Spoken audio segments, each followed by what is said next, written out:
بسم اللہ الرحمن الرحیم۔ حضرت شاہ ولی اللہ دہلوی رحمۃ اللہ علیہ نے اس 12ویں باب میں بنیادی طور پہ 3 چیزیں بیان کی ہیں۔ سب سے پہلے تو یہ بیان کیا ہے کہ اعمال اور ملکات کا جوڑ کیا ہے، اور ملکہ انسان میں اس صفت کو کہتے ہیں جو راس ہو جائے، جو پک جائے، جو پختہ طبیعت بن جائے، اور جب تک وہ راس نہ ہو اس وقت تک وہ حال ہوتا ہے۔ ایک آدمی پہ حال طاری ہے اور اس نے مسجد کی تعمیر کو دیکھا اور پیسہ خرچ کر دیا، اور ایک آدمی پہ یہی حال مستقل طاری ہو جاتا ہے، اور جب بھی اللہ تعالیٰ اسے توفیق دیتا ہے وہ کچھ نہ کچھ خرچ کرتا رہتا ہے، تو یہ سخاوت اس کا ملکہ بن گئی، حال سے مزید ترقی ہو گئی اور یہ چیز راس ہو گئی۔ تو حضرت رحمۃ اللہ نے فرمایا کہ اعمال اور ملکات کا آپس میں جوڑ کیا ہوتا ہے، اور اس کو پچھلی مرتبہ کر دیا تھا کہ ملکات جو ہیں وہ اور اعمال یہ 2 الگ الگ چیزیں ہیں، اور اصل چیز ملکات بڑی طویل اور بہت معرکۃ الآراء مباحث اہل علم نے اس میں لکھی ہیں، اور وہ کہتے ہیں کہ ملکات اور اعمال میں سے اصل کیا ہے؟ کیا اعمال کی وجہ سے ملکات پیدا ہوتے ہیں، یا ملکات کی وجہ سے اعمال پیدا ہوتے ہیں؟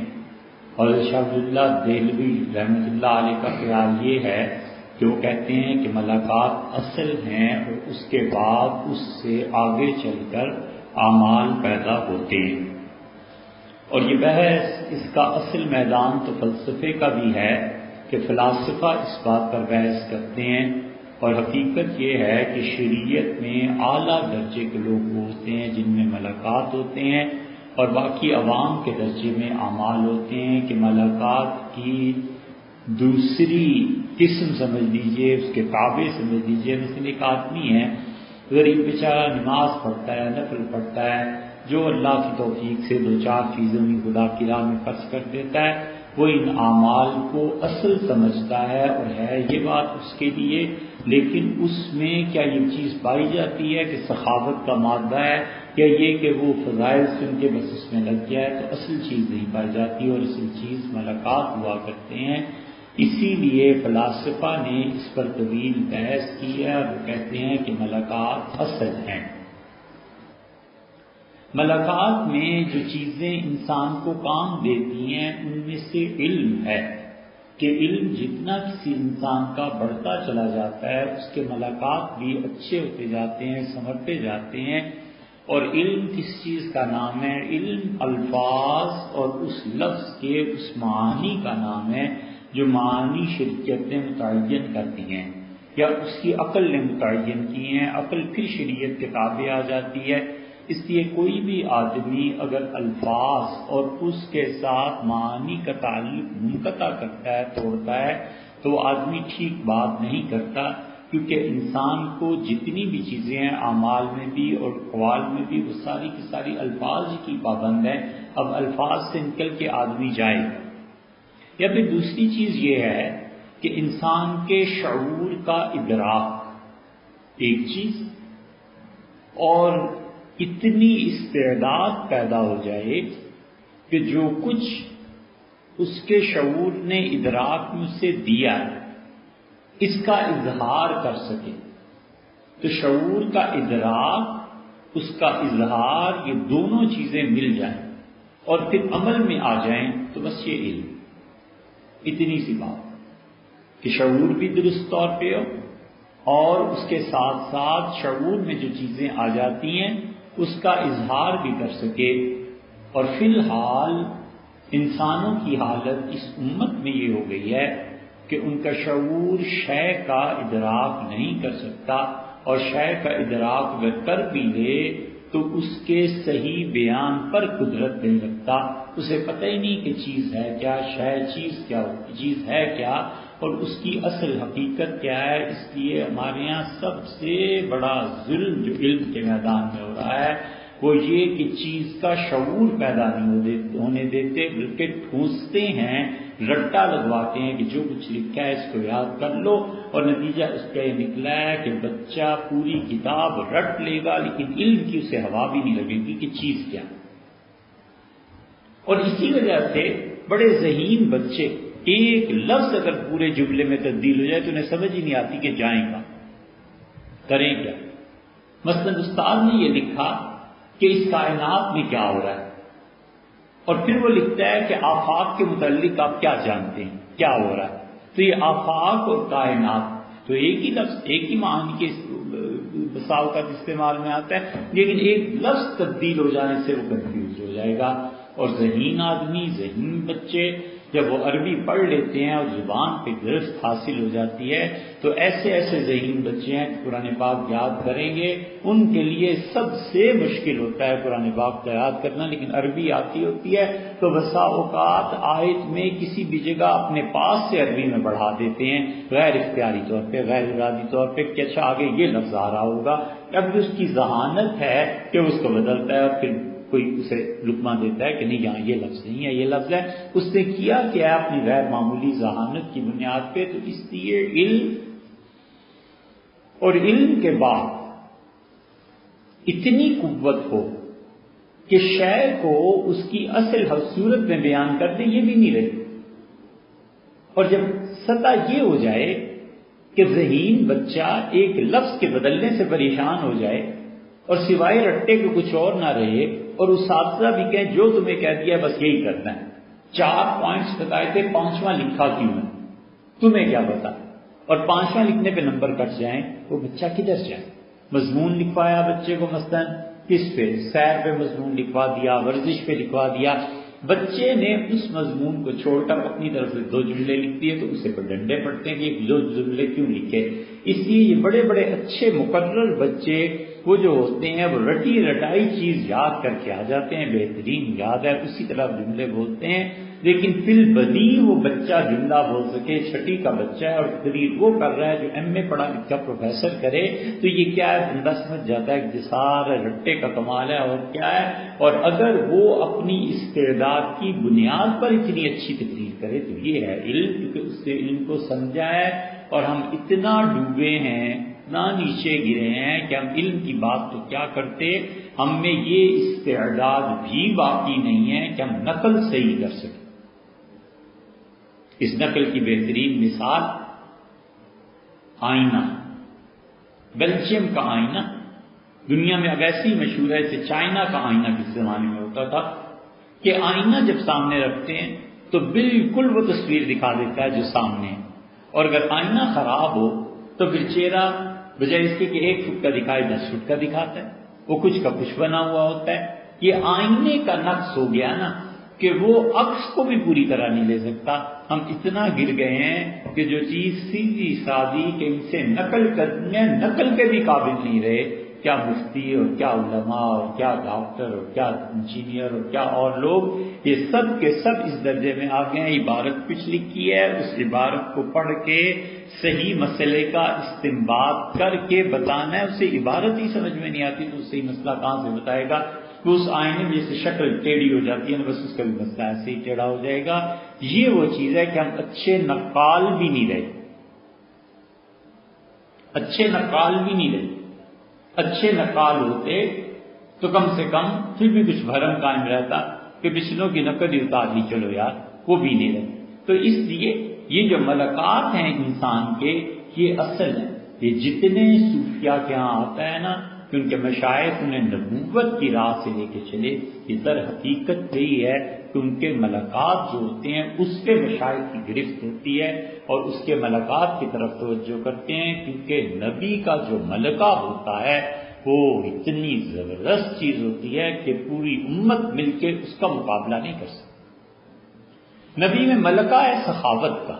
اب نبی اتنا سخی ہوتا ہے، اتنا سخی ہوتا ہے کہ اس کے دینے کی جو خواہش اور دینے کی استعداد جتنی بلند ہوتی ہے امت میں کسی کی نہیں بلند ہو سکتی. نبی بندگی کے میدان میں اس کا ملکہ ہے، اللہ کی بندگی کرے گا، عبادت کرے گا، اعمال میں چاہے کمی ہو لیکن ملکہ موجود ہے. اسے اگر 1000 سال کی عمر ملتی تو 1000 سال نمازیں پڑھتا. حضرت صالح آپ صلی اللہ علیہ وسلم نے ایک حج کیا ہے. امت میں ایسے بھی ہیں جو 50 حج کرتے ہیں تو امتی بظاہر اعمال میں نبی سے بڑھ جاتا ہے لیکن ملاقات میں کبھی نہیں بڑھ سکتا، اس لیے کہ نبی کو اگر 1000 سال عمر ملتی تو 1000 بار حج کر لیتا. لیکن یہ چیز ہوا کرتی ہے، یہ وہ نقطہ ہے جو امام قاسم نانوتوی رحمۃ اللہ نے لکھا ہے کہ بظاہر امتی کے اعمال نبی سے بڑھ جاتے ہیں. اس پہ لوگوں نے بہت شور مچایا کہ کیا وہ اس بات کو نہیں سمجھے کہ حضرت شاہ ولی اللہ رحمۃ اللہ علیہ نے حجت اللہ میں بحث کی ہے اور انہوں نے صاف صاف کہا ہے کہ نبی انبیاء علیہ الصلوۃ والسلام کے جو ملاقات ہوا کرتے ہیں وہ ان کے اعمال کی نسبت سے بہت راست ہوتے ہیں، بہت پکے ہوتے ہیں. نبی کی جو طہارت ہے اس طہارت کا جو ملکہ اس میں راست ہوا ہے پاک رہنے کا، پوری امت اتنا پاک نہیں رہ سکتی. لیکن نبی کو کتنا موقع ملا پاک رہنے کا، کتنے سال اس نے اس پاکی کی حالت میں کیا ہوا کہ اس کی عمر تھوڑی تھی. اس لیے حضور اکرم صلی اللہ علیہ وسلم نے کتنی مرتبہ زکات دی. نبی کریم صلی اللہ علیہ وسلم کے دل میں شدید داعیہ تھا کہ لوگوں کو اللہ کے دین کی طرف بلائیں، لیکن اس کی ایک عملی صورت آذان ہے. کیا رسول اللہ صلی اللہ علیہ وسلم نے آذان کبھی دی ہے زندگی بھر میں؟ بہت سے محدثین اور ان کے شعراء نے لکھا ہے کہ رسول اللہ صلی اللہ علیہ وسلم نے آذان دی اور وہ کہتے ہیں کہ خود آذان نہیں دی. اس کا مطلب ہے کہ اس نے بلال رضی اللہ عنہ کو بلایا اور کہا کہ آذان دو. یہ وہی کرتا ہے کہ آدمی کہتا ہے جی حکومت نے ایسا کام کیا، وزیر اعظم نے کیا، تو وزیر اعظم نہیں مراد ہوتا، مراد یہ ہوتی ہے کہ ان کا آرڈر ہو گیا تھا اور عملے نے یہ کام کیا ہے. تو نبی کا داعیہ جو اللہ کی طرف بلانے کا ہے اس کا حضرت بلال رضی اللہ عنہ ہزاروں بھی ہوتے تو اس مقام تک نہیں پہنچتے، لیکن بظاہر جو عمل ہے وہ سیدنا بلال رضی اللہ عنہ نے کیا ہے. تو اس لیے حضرت یہ بھی کہتے ہیں اور بڑی اچھی بات پھر ارشاد فرمائی، انہوں نے کہا کہ یہ جو داعیے ہوتے ہیں، جو ملکات ہوتے ہیں، حضرت رحمۃ اللہ لکھتے ہیں شاہ ولی اللہ صاحب رحمۃ اللہ علیہ کہ ملکات کی طرف امت کو کم متوجہ کیا گیا ہے اور اعمال کی طرف زیادہ متوجہ کیا. مثلا اللہ تعالیٰ فرماتے ہیں لَن يَنَالَ اللَّهُ لُحُومَهُ، تم یہ جو قربانیاں کرتے ہو اس کا گوشت اللہ کو نہیں پہنچتا، ولا دماغه، خون نہیں پہنچتا، وَلَٰكِن يَنَالُهُ التَّقْوَىٰ مِنكُمْ، اللہ تک تو پہنچتا ہے وہ تقویٰ اور پرہیزگاری جو تمہارے دلوں میں. اب جس آدمی میں پرہیزگاری اندر پیوست ہوئی بھی ہے وہ آدمی اس پرہیزگاری کی وجہ سے اللہ سے ڈر کے اپنے مال کو خرچ کرتا ہے. نہیں ہے مال اس کے پاس تو بھی جب آئے گا وہ خرچ کرے گا. اور ایک آدمی وہ ہے جس کے اندر تقویٰ اور پرہیزگاری نہیں ہے، بس مجبوری سے کر دیتا ہے اور ذبح کر دیتا ہے بچوں کے کہنے پہ، شرم میں، رکھ رکھاؤ میں، کسی اور وجہ سے کہ کو سستا جانور مل گیا اس وجہ سے وہ خرچ کر دیتا ہے. تو یہ جو عمل اس نے کیا ہے اس کے پیچھے وہ ملکہ سخاوت کا، اللہ کی پرہیزگاری کا موجود نہیں ہے. اور ایک آدمی غریب ہے، مسکین ہے، نہیں خرچ کر سکتا، لیکن خدا اسے اگر دولت دے دے ایک لمحہ نہیں لگاتا اس ملکے پہ عمل کرنے کا جو خدا نے اس کی طبیعت میں ودیعت کر دی ہے. یہ ہیں اعمال. اب ہم جان کیسے سکتے؟ یہ ایک مثال ہے ملکہ کی اور ملکات کے ساتھ اعمال کی. اسی طرح قرآن کریم حدیث میں آیا انما الاعمال بالنیات، اعمال کا دار و مدار نیتوں پہ ہے. اب ایک آدمی اچھا کام کرتا ہے، کسی پہ پیسے خرچ کر دیتا ہے، خاندان میں شادی ہے مدد کر دیتا ہے، اس کے پیچھے ملکہ کیا سخاوت کا ہے؟ کچھ پتہ نہیں. ہم کیسے ناپیں؟ ممکن ہے اس لیے خرچ کیے ہوں کہ اس نے میرے والد پہ کوئی احسان کیا تھا تو باپ کا بدلہ چکا دوں. ممکن ہے اس لیے خرچ کیا ہو کہ ذرا نام ہو جائے. ممکن ہے اس لیے خرچ کیا ہو کہ اگر نہ خرچ کرے تو بیوی تانے دے گی، کیا گھر والی کہے گی. کس مجبوری سے اسے خرچ کیا. ہاں اور ممکن ہے کہ اس میں ملکہ و سخاوت کا اور اس وجہ سے خرچ کیا. ہمارے پاس کوئی پیمانہ نہیں ہے اس کے ملکات کو پیمائش کرنے کا، ناپنے کا، تولنے کا. اس لیے شریعت نے اعمال کا پابند کر دیا، اس نے ملکات کی طرف زیادہ بات نہیں کی. وہ مانتی ہے، اسی لیے تم 10 دمبے کرو یا 1 دمبا کرو یا 50 دمبے کرو، اللہ کو کیا پڑی ہے گوشت سے اور کیا پڑی ہے خون سے. وہ تو اس پرہیزگاری کو دیکھتا ہے جو تمہارے دل میں. یہ ہیں ملکات. عبداللہ بن مبارک رحمۃ اللہ علیہ کسی نے وفات کے بعد خواب میں دیکھا تو صوفیہ کہتے ہیں کہ ان کے محلے کا ایک لوہار اور وہ دونوں ٹہر رہے تھے. اس آدمی کو بڑا تعجب ہوا، اس سے کہا حضرت آپ تو اتنے بڑے اولیاء کرام کے مرتبے کے تبع تابعین میں سے آپ سے بڑے آدمی، یہ لوہار آپ کے ساتھ کہاں پھر رہا ہے جنت میں؟ تو انہوں نے کہا کہ میں سارا دن تم لوگوں کو پڑھا کے تھکا ہارا واپس آتا تھا، تھوڑی دیر سوتا تھا، پھر عبادت کے لیے اٹھ کھڑا ہوتا۔ تو یہ میرے محلے میں سامنے رہتا تھا، چھت پہ یہ بھی لیٹتا تھا، تو کئی بار میں نے اس کی آواز سنی اور اس سے کہا پروردگار اگر میرے ذمے اپنے بچوں کی روزگاری اور یہ چیزیں نہ ہوتی تو اللہ میں بھی تیری ایسی عبادت کرتا جیسے عبداللہ ابن مبارک کر رہے ہیں، اور اللہ میں بھی دن کو ایسی ہی حدیث پڑھتا اور پڑھاتا جیسے یہ کر رہے ہیں۔ تو جب موت آئی تو اللہ تعالیٰ نے فرمایا کہ اس کو عبداللہ کے ساتھ کر دو، کیونکہ اس کے دل میں جو تمنا تھی نا یہ حقیقی طور پہ ایسے ہی کا بندہ عالم اسباب میں اسباب اس کے موافق نہ ہو، یعنی ملکہ اس میں بھی تھا اور عبداللہ ابن مبارک رحمۃ اللہ علیہ میں بھی تھا، لیکن اس ملکے کے اظہار کا موقع عبداللہ ابن مبارک رحمۃ اللہ علیہ کو مل گیا۔ کروڑوں پتی آدمی تھے، تجارت کرتے تھے، تو انہیں کیا گھاٹا تھا کہ دن کو وہ حدیث شریف پڑھائیں اور رات کو عبادت کریں جتنا مرضی سوئیں، اور وہ اس بیچارے کے پاس پیسے نہیں تھے، لیکن ملکہ تو تھا نا۔ اللہ تعالیٰ نے فیصلہ ملاقات کے اعتبار سے کر دیا، اس لیے شاہ اللہ صاحب رحمۃ اللہ علیہ نے اسی چیز کو لکھا ہے، اور رسول اللہ صلی اللہ علیہ وسلم نے تو ایک جگہ بالکل اصولی طور پہ یہ بات طے فرما دی ہے۔ یہ ساری آیات نہ ہوتی تو حضور صلی اللہ علیہ وسلم کی ایک بات ہی بس اس کا فیصلہ کرنے کو کافی تھی۔ آپ نے فرمایا اللہ تمہارے صورتوں کو نہیں دیکھتا، مسلم میں آیا ہے نا، اور اللہ تمہارے اعمال کو بھی نہیں دیکھتا، بلکہ اللہ تعالیٰ ینظر الی قلوبکم، اللہ تمہارے دلوں کو دیکھتا ہے۔ اللہ تمہاری صورتوں کو نہیں دیکھتا اور تمہارے مال کو نہیں دیکھتا، بلکہ اللہ تمہاری نیتوں کو دیکھتا ہے۔ وہ نیت کیا ہے؟ وہ ملکہ، نیت اچھی ہے، نہیں عمل کر سکا، معذور ہے، چاہتا تھا کہ 5 پارے کھڑے ہو کے سنیں، وہ تو ایک پارا نہیں سنتا۔ ڈاکٹر نے کہا جناب والا لیٹے لکھے بگرنا کہیں ایسے نہ ہو دنیا سے گزر جائیں، لیکن اس کا ملکہ یہ ہے کہ وہ کہتا ہے اللہ اگر توفیق ہوتی تو یہ کرتا یہ کرتا یہ کرتا، جسم ساتھ نہیں دیتا۔ حضور صلی اللہ علیہ وسلم نے فیصلہ فرما دیا کہ اس کا قیامت میں حشر اللہ کو ان بندوں کے ساتھ ہو جائے گا جن سے اسے محبت تھی، جن میں وہ ملکات تھے، وہ آدمی اس طرح۔ اسی لیے رسول اللہ صلی اللہ علیہ وسلم نے فرمایا کہ کوئی آدمی کسی گناہ کو دیکھتا ہے اور تمنا کرتا ہے کہ کاش مجھے اسباب اور وسائل میسر ہوتے، میں بھی یہ گناہ کر گزرتا، تو اس کو اسباب اور وسائل میسر تو نہ ہوئے، اس لیے اس کا ملکہ تو تھا نا، تمنا تو تھی نا، تو نہ کرنے کے باوجود وہ گناہ اس کے ذمہ کر دیا جاتا۔ یہ ہیں ملکات اور اعمال۔ ایک آدمی کو اتنی نفرت ہے شراب سے، وہ کہتا ہے یار 10 بار میرے سامنے آئی لعنت بھیجتا ہوں اس کام پہ، میں کیوں اس کام میں پڑھوں؟ اس میں ملکہ ہے ایک گناہ سے نفرت کا، خدا کے یہاں اس کو اس پہ اجر ملے گا۔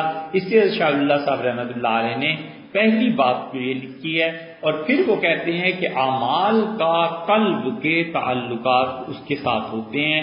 ان الاعمال مظاہر الحیات النفسانیہ وشروع لہا، اور پھر کہتے ہیں کہ دیکھو یاد رکھو اعمال کا قلبی کیفیات سے جوڑ پیدا کرنا ہوتا ہے۔ ایک آدمی عمل کرتا ہے، اس کے پیچھے کیا نیت ہے ہم اس کو توڑ نہیں سکتے، ہمیں لا محالہ اس کو اس کے ساتھ متصف کرنا ہوتا ہے اور اس کے ساتھ جوڑنا ہوتا ہے۔ مثلا ایک آدمی ہے حج کرنے جاتا ہے تو کیوں کرنے جاتا ہے؟ اب ہم اس کے ظاہری حجی کا اعتبار کر سکتے ہیں، اس کے دل میں اب کیا خواہش ہے؟ اس کے دل میں یہ خواہش ہے کہ تجارت کروں گا، اس کے دل میں یہ خواہش ہے کہ بادشاہ کا مہمان بنوں گا، اس کے دل میں یہ خواہش ہے کہ اللہ سے توبہ کروں گا، اس کے دل میں یہ خواہش ہے کہ میں اللہ تعالیٰ کی رضا، جو بھی اس کے ملکات ہیں اس کے ساتھ سے جوڑا ہے۔ ہمارے پاس کوئی پیمانہ نہیں ہے کہ اس کے عمل کو اس کے ملکے سے الگ کر سکے اور کہیں ملکہ اچھا ہے یا برا ہے۔ اس لیے ظاہر کے اعمال جو ہیں یہ سارے اعمال اس انسان کے دیکھے جائیں گے، اور اسی طرح سے شاہ صاحب رحمۃ اللہ علیہ نے دوسری بات جو اس کی تشریح میں کہی ہے، وہ کہتے ہیں دیکھو ہوتا یہ ہے کہ کسی انسان کے ملکات اللہ کے یہاں ریکارڈ ہوتے ہیں اور کسی انسان کے اعمال اللہ کے یہاں ریکارڈ ہوتے ہیں۔ یہ بات پہلے آپ سے عرض کی کہ جو لوگ نبوت کی استعداد کے ہوتے ہیں اور جن لوگوں کی استعداد قوی ہوتی ہے ان کے ظاہری اعمال کم ہوتے ہیں، لیکن استعداد کے اعتبار سے ان کا حشر انبیاء علیہ السلام کے ساتھ۔ ظاہر میں اعمال کم ہیں. کچھ لوگ ہوتے ہیں ان پہ بڑا اعمال کا غلبہ ہوتا ہے. درود شریف پڑھتا ہے 1000 مرتبہ روز، 10 نفل پڑھتا ہے، 100 نفل پڑھتا ہے، اللہ اللہ کرتا ہے، ذکر کرتا ہے، اذکار کرتا ہے. یہ سب اس کے ظاہر کے اعمال ہیں. اس کے پیچھے کیا ہے اللہ جانے. ایک آدمی ایسا ہے جس کے ملکات زیادہ ہوتے ہیں، نفل نہیں پڑھتا، بس فرض نماز اپنی پڑھ لی، خرچ نہیں کرتا، زکوٰۃ دے دی. اس کے پاس اتنی فرصت ہی نہیں ہے کہ بیٹھ کے درود شریف 10,000 مرتبہ پڑھے کہ 1,000 مرتبہ پڑھے، مگر اس کا علم اتنا وسیع، اتنا راسخ ہے کہ اس پہ تکوینیات کے کشف کی بجائے تشریعات کا کشف ہوتا ہے. یہ جو نوافل پڑھ رہا ہے اور اتنی ظاہر میں عبادت اور درود شریف اور تسبیحاں اور ہزار ہزار دانوں کی تسبیح، اس آدمی کے اعمال اسے لے جاتے ہیں تکوینی کشف کی طرف. یہ کہتا ہے کل مر جاؤ گے، تمہاری بیٹی کی شادی وہاں ہو جائے گی، فلاں چیز ہو جائے گی. لوگ معتقد ہو جاتے ہیں، لوگ کہتے ہیں یار حضرت کی جو بات ہے بالکل سچ نہیں. اور جن لوگوں کو نہ نفل اتنے ہیں، نہ کوئی نے ولی اللہ ماننے کو تیار ہے، نہ لمبی تسبیحاں پڑھتے ہوئے کسی نے دیکھا ہے، لیکن اس شخص کا علم اتنا راسخ ہے، کتاب و سنت کے منشا کو سمجھتا ہے، کتاب و سنت کو سمجھتا ہے. اس کی ایک رکعت اس پہلے کی 1000 رکعتوں سے افضل، اس لیے کہ ملکہ اس میں اللہ نے رکھا ہے حضوری کا، اللہ کو حاضر جاننا.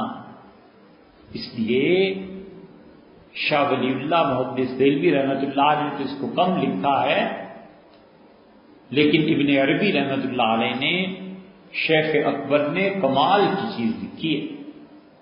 یہ پورا سلسلہ جو ہے نا اسے پڑھنا چاہیے. امام غزالی رحمۃ اللہ علیہ، اور غزالی 450 ہجری میں پیدا ہوئے اور 505 میں ان کا انتقال ہو گیا. غزالی کی عمر تھوڑی تھی، 56 برس عمر رہی ہوگی.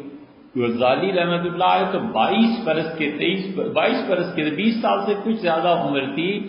مدرسہ نظامیہ بغداد والوں نے بلا کر کل مدرسہ حوالے کر دی. اور مدرسہ نظامیہ اتنی بڑی چیز تھی کہ لوگ وہاں کوئی طالب علم داخل ہو جاتا تو فخر محسوس کرتا. یہ اسی طرح ہے جیسے ہارورڈ یونیورسٹی فرض کر لیں کہ 22 سال کے لڑکے کو لا کے دے دیں کہ لوگ یونیورسٹی سنبھالیں. اتنے بڑے آدمی تھے غزالی. اور غزالی رحمۃ اللہ کا انتقال 55 برس کی عمر میں ہو گئی. اس کے بعد جو بڑے آدمی آئے شاطبی تھے. شاطبی رحمۃ اللہ علیہ کی ولادت ہوئی ہے 538 میں، اور 538 میں ان کی ولادت ہوئی ہے اور 600 کے قریب ان کا انتقال ہو گیا. اور شاطبی کے بعد تیسرے آدمی ابن عربی آئے، شیخ اکبر رحمۃ اللہ علیہ. اور شیخ اکبر پہ پرتو پڑا ہے غزالی کے علوم کا. اور شیخ اکبر کا یہ حال تھا کہ شیخ اکبر رحمۃ اللہ علیہ نے خود فرمایا کہ میں غزالی کی کتابوں کو سمجھنے کے لیے بیت اللہ میں جہاں لوگ طواف کرتے ہیں وہاں جا کر بیٹھ کے پھر ان کتابوں کو پڑھتا ہوں کہ اللہ اس گھر کی برکت سے اور اللہ اس پاک ماحول میں مجھے غزالی کو سمجھنے کی توفیق عنایت کرے. غزالی کے علوم اتنے بڑے ہیں. اسی پہ شیخ اکبر رحمۃ اللہ علیہ کہتے ہیں کہ غیب کا اپنی شان اخفاء کے ساتھ عالم ظہور میں آنا یہ خدا کی معرفت ہے. جتنی چیزیں غیب کی ہیں وہ اس انسان کے لیے عالم شہود میں آ جائیں اخفاء کی شان کے ساتھ. وہ کہتے ہیں آدمی کے لیے معرفت ہے. اور پھر اشیاء کی حقیقت کو جاننا کہ اشیاء کی حقیقت کیا ہے، یہ وہ کہتے ہیں تنزل ہے دوسرا درجہ. اور اشیاء کے حقائق کو اس کی نوعیت سے سمجھنا یہ تیسرا درجہ ہے، سب سے کم. اور یہی وجہ ہے کہ شے کی حقیقت اور ہوتی ہے، شکل اور ہوتی ہے. شکل سے حقائق تک کا سفر کوئی آدمی کر لے تو یہ وہ آدمی ہے جس کو اللہ کبھی کبھی یا تو کثرت سے کبھی کرے، بڑا مشکل ہوتا ہے، لیکن واضحی طور پہ جن لوگوں کو اللہ تعالیٰ تعبیر کا علم دے دیتے ہیں نا، ان میں یہ ہوتا ہے کہ وہ شکل سے حقیقت کی طرف سفر کرتے ہیں۔ ابن سیرین رحمۃ اللہ علیہ کے پاس ایک آدمی آیا اور اس نے ابن سیرین رحمۃ اللہ علیہ سے کہا کہ میں نے ایک خواب دیکھا ہے اور مسجد نبوی میں معاذ اللہ استغفر اللہ محراب میں یا مسجد نبوی میں پیشاب کرتا ہوں، اور اس کے بعد فلاں آدمی کو گرایا اور اس کے ہاتھ اور پاؤں میں کیلیں ٹھونکتی ہیں۔ ابن سیرین رحمۃ اللہ کا تم یہ خواب نہیں دیکھ سکتے، سے بڑا جھوٹ بولا کہ حضرت میں نے کہا تم دیکھ ہی نہیں سکتے بھائی، تمہارے متعلق ہے ہی نہیں۔ تو بڑا پریشان ہوا، آخر اس نے بتایا، اس نے کہا حضرت یہ خواب حکمران وقت نے دیکھا ہے۔ انہوں نے کہا مسجد نبوی جیسی پاک چیز کو گندا کیا نا، اس کا مطلب یہ ہے کہ جبر سے حکومت پہ قبضہ کرے گا، اور 4 کیلیں ٹھونکی گئی تو اس کا مطلب ہے کہ پے در پے اس کے 4 بیٹے خلیفہ بنے گے۔ یہ ہے صورت کیا ہے اور حقیقت کیا ہے۔ ایک آدمی آیا اور اس نے ابن سیرین رحمۃ اللہ سے کہا کہ حضرت میں نے عجیب خواب دیکھا ہے۔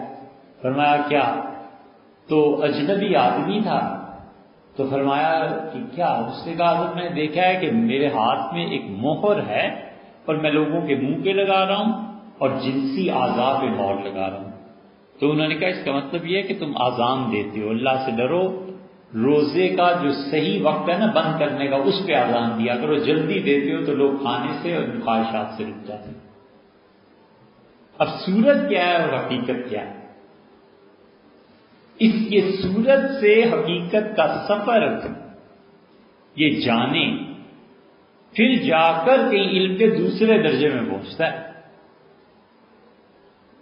اسی لیے حضرت رسالت مآب صلی اللہ علیہ وسلم کے سامنے 3 پیالے رکھ دیے گئے نا، شراب، شہد اور دودھ کا، اور معراج کے سفر میں آتا ہے کہ عرض کیا کہ آپ ایک چن لیں، اور آپ نے دودھ کو چن لیا، اور جبریل نے کہا کہ اگر آپ یہ شراب والا پیالہ چن لیتے آپ کی پوری امت گمراہ ہو جاتی۔ تو نبی سے زیادہ کون جان سکتا ہے کہ صورت سے حقیقت تک پہنچنا کیا؟ جیسے یوسف علیہ السلام کی تعبیرات ہیں کہ 7 گائے ہیں اور 7 گائے ایسی ہیں، انہوں نے کہا 7 سال آئیں گے خشک سالی رہے گی اور 7 سال تم اچھی طرح زراعت کرو گے، اور وہ جو آگے یہ سارا صورت سے حقیقت تک کا سفر ہے۔ مگر حضرت نے آگے جو فرمایا ہے نا کہ ثم یاتی من بعد ذلک عام، پھر ایک سال آئے گا، فی یغاث الناس، اس میں لوگوں کی مدد ہوگی، فی یعصرون، اور اس میں لوگ رس نکالیں گے، پھلوں کا عرق رس نچوڑ کے پیئیں گے، اتنی خوشحالی ہے۔ یہ نہیں سمجھ آتی کہ حضرت نے یہ 1 سال کہاں سے نکالا ہے، کیونکہ 7 سال کا قصہ تو ہو گیا نا، گائے 7 دیکھی، خشک بالیاں دیکھی، گندم پلا وہ سارا ہے۔ یہ جو حضرت نے فرمایا نا 1 سال ایسے آئے گا، یہ نبوت کی کوئی بات ہے جو انہوں نے ارشاد فرمائی، وگرنہ اس سال کی تعبیر کہاں سے نکلی؟ کیونکہ جو دبلی گائے وہ بھی 7 ہے نا، 7 کے بعد دبلا پر ختم ہو گیا، ٹھیک ہے، تو وہ دبلا پر ختم ہو جائے گا تو ایسا وقت آئے گا کہ جو بھی دبلا نہیں ہوگا۔ ثم یاتی من بعد ذلک، 1 سال ایسا آئے گا، کیوں 2 کیوں نہیں 3 کیوں نہیں؟ اس کے بعد والے سال ایسے چلتے رہیں گے، تو یہ جو 7 اس کے بعد والے سال چلتے رہیں گے، یہ نہیں، تو جو 1 سال آیا اس کی تعبیر 1 کی کہاں سے نکلتی ہے؟ ہمیں تو یہ نبوت کی کوئی بات ہے، بہت جگہ دیکھا، لیکن سچی بات یہ ہے کہ اسے 1 سال کا انتظار ہے کہ پتہ نہیں کب آئے گا۔ ہمارے یہاں پتہ نہیں وہ سال کب آئے گا، بہت سے لوگ سمجھتے ہیں ماشاءاللہ آئے گا تو وہ سال آئے گا، لیکن بہرحال وہ سال آتا نہیں، ہمارے یہاں نہیں آیا آج تک۔ تو یہ صورت سے حقیقت تک کا سفر ہے۔ شاہ اللہ صاحب رحمۃ اللہ نے بڑی زبردست بات یہاں سمجھائی ہے کہ جن لوگوں میں ملکات اچھے ہوتے ہیں وہ آدمی نبوت کی راہ پہ سفر کرتا ہے، وہ آدمی حقائق سے باخبر ہوتا ہے، اور جن کے ملکات ضعیف ہوتے ہیں، کمزور ہوتے ہیں، ان میں ظاہری اعمال کا غلبہ ہوتا ہے. اور پھر شاہ صاحب رحمۃ اللہ نے بتایا کہ اللہ کے ہاں کچھ لوگوں کے ملاقات ہیں اس پہ فیصلے ہوتے ہیں، اور کچھ لوگوں کے اعمال ہیں ان پہ فیصلے ہوتے ہیں. اعمال پہ فیصلہ ہوگا، ملاقات پہ فیصلہ ہوگا، یہ اللہ ہی جانتا ہے. ہم تو انسان کو ظاہر کے اعمال کا پابند کرائیں گے، ہم کہیں گے اعمال ضرور کرو، یہ اعمال کے پیچھے ملاقات ہیں نہیں ہیں، تمہاری نیت اچھی ہے، فاسد ہے، محمود ہے، کچھ ہے، اعمال کی پابندی ضروری ہے. اور اس کے پیچھے پہنچ کے جو ملاقات ہیں وہ آدمی میں ہیں یا نہیں ہے ہمیں کیا پتہ. ایک آدمی مجبوری سے قربانی کرتا ہے، اللہ قبول فرما لیتا ہے کہ چلو بندہ آیا تو صحیح، قربانی تو ہوئی. ایک آدمی مجبوری سے اللہ کی تعریف کرتا ہے اور اللہ اس کی تعریف کو قبول فرما لیتا ہے، خدا اس سے خوش اور راضی ہوتا ہے، ہمیں کیا. اور ایک آدمی اپنے دل کی گہرائی سے اللہ کی تعریف کرتا ہے، یہ انسان اور ہے. اسی لیے ایک آدمی میں ملکہ ہے اللہ سے ملاقات کا، اللہ کی زیارت کا، اللہ کے ساتھ تعلق کا، اس کے ملکے پہ فیصلہ ہو جائے گا. اور رسول اللہ صلی اللہ علیہ وسلم نے یہی بات ارشاد فرمائی. آپ نے کہا کہ من احب لقاء اللہ، جس آدمی کو یہ اچھا لگتا ہے کہ وہ اللہ سے ملاقات کرے، احب اللہ لقاءہ، اللہ اس سے ملاقات کو پسند کرتا ہے. ومن کرہ لقاء اللہ، اور جس کو اللہ سے ملنے سے وحشت ہے، نہیں چاہتا خدا سے ملاقات ہو، اللہ بھی اس سے ملنے سے ناگواری کا اظہار کرتا ہے. ام المومنین حضرت عائشہ رضی اللہ عنہا نے فرمایا کہ اللہ کے رسول جب موت آتی ہے نا تو ہر شخص مرنے میں پریشان ہوتا ہے. تو کیا یہ اللہ سے انکار کرنا ہے ملاقات کا؟ اپنا نہیں، مطلب یہ تھا رسول اللہ صلی اللہ علیہ وسلم بشری تقاضا ہے. مگر اصل میں اس انسان کے اندر ملکہ کیا ہے؟ ملکہ یہ ہے کہ اللہ سے کبھی اے حقیقت منتظر نظر آ لباس مجاز میں، کہ ہزاروں سجدے تڑپ رہے ہیں میری جبین نیاز میں. اے وہ ذات جس کی مثال کوئی ہے ہی نہیں، جس کو کوئی دیکھ ہی نہیں سکتا، جس کے متعلق کچھ بھی نہیں کہا جا سکتا. کبھی نظر تو آ، کبھی مجازی شکل میں کہیں آیا ہے میرے رب. تو میں ہزار تو ایک سجدے کو کہتا ہے میں ہزاروں سجدے تجھے کرنے کو تیار ہوں، تو نظر تو آ، تو مل تو صحیح کہیں ہے کا. یہ ہے ملکہ. اور شاہ صاحب رحمۃ اللہ علیہ نے اس میں پھر آخری بات یہ کی ہے کہ یہ ملکات جو ہیں، انسان جن چیزوں کو دیکھتا ہے ان میں اور اعمال میں کیا چیز ہے. اور پھر وہ کہتے ہیں کہ بہت سے اعمال بذات خود مطلوب ہوتے ہیں، اس لیے ہم ملکات کے متعلق فیصلہ نہیں کر سکتے.